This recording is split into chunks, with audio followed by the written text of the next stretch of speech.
Bismillahirrahmanirrahim. Assalamualaikum warahmatullahi wabarakatuh.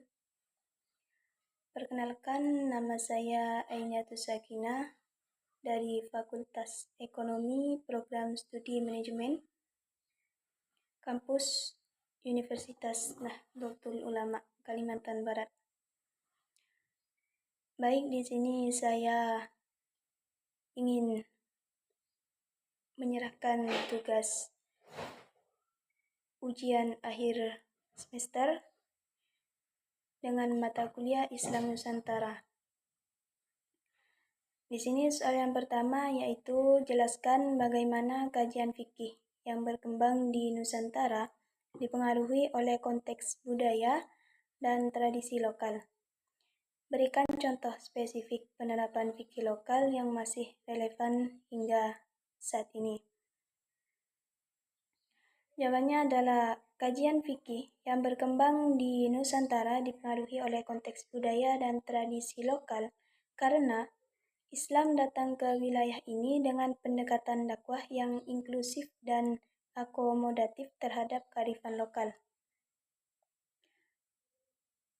Ulama dan pendakwah Islam seperti Wali Songo di Jawa tidak menghapus tradisi yang sudah ada, tetapi mengintegrasikannya ke dalam ajaran Islam sejauh tradisi tersebut tidak bertentangan dengan syariat.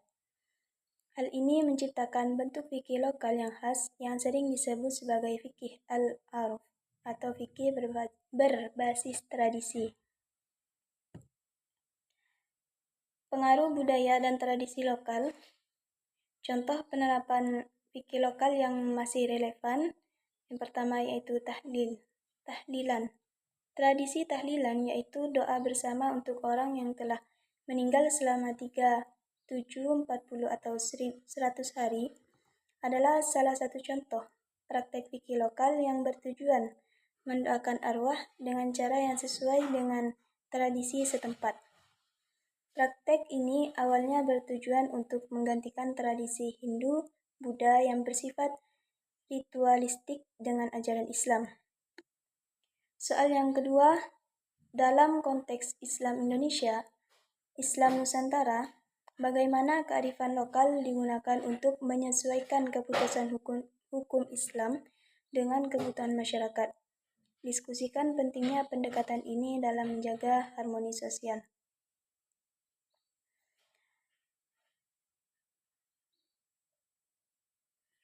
Dalam konteks Islam Nusantara, kearifan lokal memainkan peran penting dalam menyesuaikan keputusan hukum Islam dengan tradisi dan kebutuhan masyarakat setempat.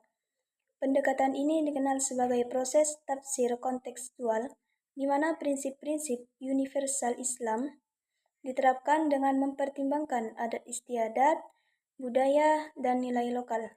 Beberapa aspek penting dari pendekatan ini meliputi yang pertama, kontekstualisasi hukum Islam, yang kedua, peran ulama dan lembaga keagamaan lokal, yang ketiga, pendidikan dan penyadaran masyarakat.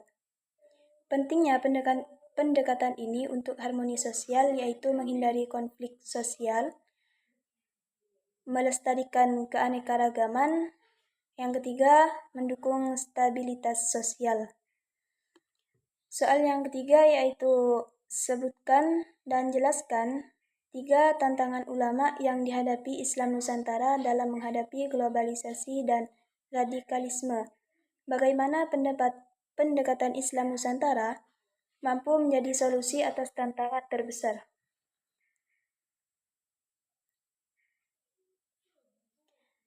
Jawabannya adalah 3 tantangan utama Islam Nusantara dalam menghadapi globalisasi dan radikalisme, yaitu penyebaran ideologi radikal. Tantangannya adalah memungkinkan penyebaran ideologi radikal melalui media sosial dan jaringan internasional. Solusi Islam Nusantara menawarkan pendekatan Islam yang moderat, berbasis budaya, dan menghargai keberagaman. Yang kedua yaitu erosi identitas budaya lokal. Tantangannya yaitu mendorong homogenisasi budaya yang dapat mengikis tradisi lokal dan menggantikannya dengan budaya global yang cenderung materialistis. Yang ketiga yaitu polarisasi sosial dan politik. Tantangannya yaitu memanfaatkan sentimen keagamaan untuk memecah belah masyarakat, yaitu kelompok tertentu menggunakan narasi agama untuk memperkuat kepentingan politik yang berpotensi menimbulkan konflik horizontal. Bagaimana Islam Nusantara menjadi solusi? Yang pertama yaitu moderasi Islam, yang kedua kontekstualisasi syariah, yang ketiga penguatan pendidikan dan dakwah budaya.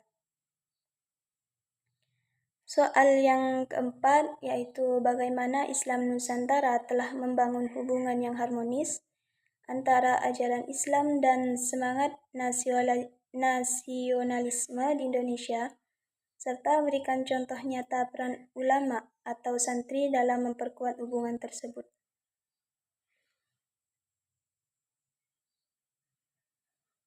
Islam Nusantara telah berhasil membangun hubungan yang harmonis antara ajaran Islam dan semangat nasionalisme di Indonesia melalui pendekatan yang menekankan moderasi, toleransi, dan cinta tanah air.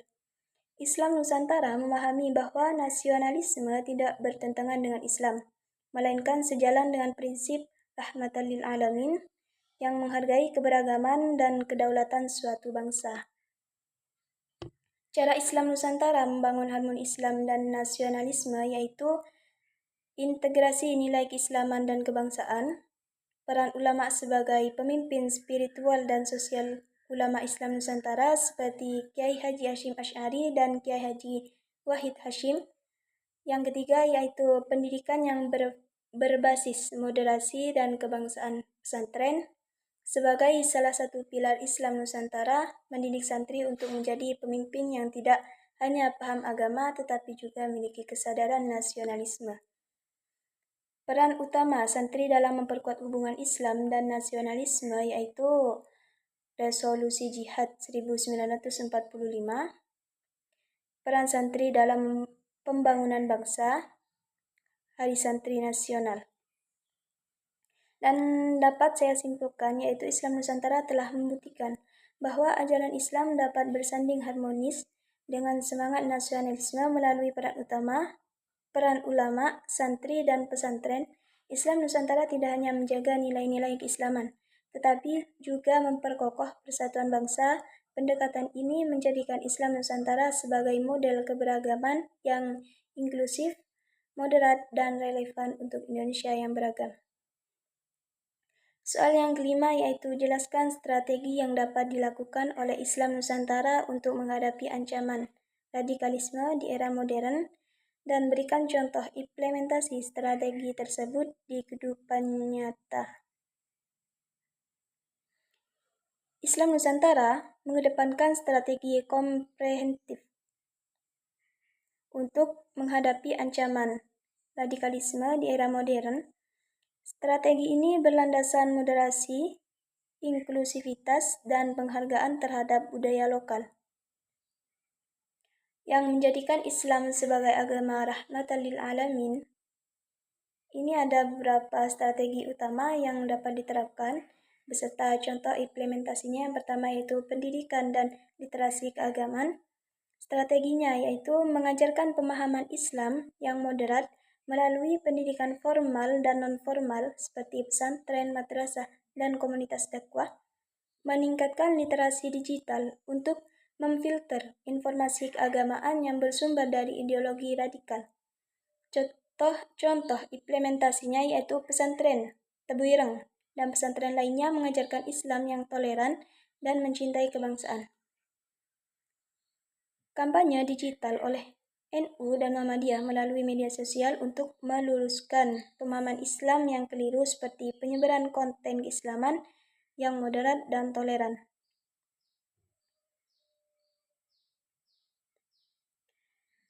Soal yang terakhir yaitu media memiliki peran yang signifikan dalam membentuk opini publik. Bagaimana peran media dapat memperkuat citra Islam Nusantara sebagai model moderasi di dunia?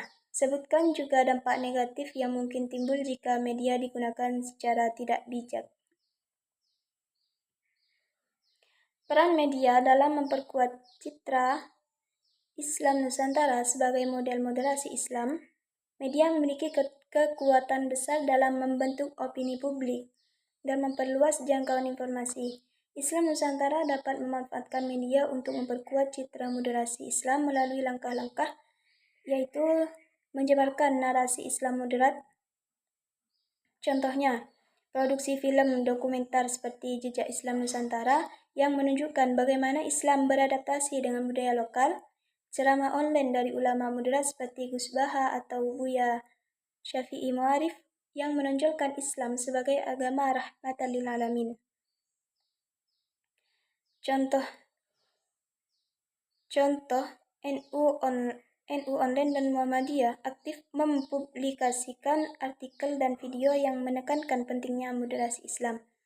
Programnya yaitu Islam itu Damai di televisi menampilkan diskusi tentang bagaimana Islam Nusantara menciptakan harmoni sosial. Dan dapat saya simpulkan yaitu media adalah alat yang sangat efektif untuk memperkuat citra Islam Nusantara sebagai model moderasi Islam. Dengan memanfaatkan media secara bijak, Islam Nusantara dapat dikenal sebagai wajah Islam yang damai, inklusif, dan relevan secara global. Namun, penggunaan media yang tidak bertanggung jawab dapat menimbulkan dampak negatif seperti polarisasi sosial, penyebaran hoaks, dan dominasi narasi radikal. Oleh karena itu, diperlukan literasi media dan kontrol etika dalam memanfaatkan media untuk tujuan positif. Baik, cukup sekian dan terima kasih. Wassalamualaikum warahmatullahi wabarakatuh.